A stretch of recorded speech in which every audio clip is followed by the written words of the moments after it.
কোন অবস্থায় খালতো ভাই তালতো ভাই এমনকি স্বার্থের বিনিময়ে কোন বাজে লোককে সদস্য নবায়নে নতুন সদস্য করা যাবে না।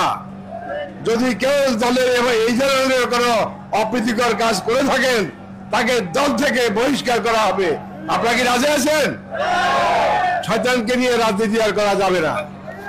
অতএব শেষ কথা হচ্ছে যে আপনারা সবাই ফেব্রুয়ারি নির্বাচনের জন্য তৈরি হয়ে যান।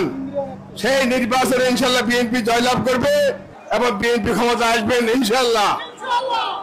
এরপরে আমাদের কাজটা হবে কি, আমরা ভবিষ্যতে ওয়াদা করেছি যে আমরা আইনের শাসন, গণতন্ত্র প্রতিষ্ঠা, ন্যায় বিচার, কর্মসংস্থান, মানুষের ন্যায্য অধিকার ফিরে দিয়া এই দেশকে স্বাধীন সার্বভৌম দেশ হিসাবে বিশ্বের ইতিহাসে অকল্পনীয় একটা গণতান্ত্রিক দেশ হিসাবে প্রতিষ্ঠিত করা হবে।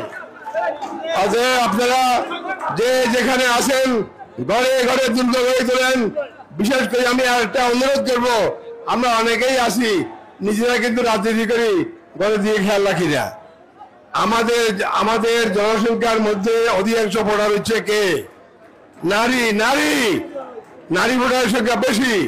আমাদেরকে অবশ্যই সেই নির্বাচনে আমাদের নারী সমাজকে উদ্বুদ্ধ করে তাদেরকে নিয়ে আমাদের কেন্দ্রে যেতে হবে এবং সেই ভোটের মধ্য দিয়েই আমরা জয়লাভ করে বিশ্বের ইতিহাসে গণতান্ত্রিক একটা বিরাট দেশ হিসাবে আমরা প্রতিষ্ঠা করতে চাই বাংলাদেশকে।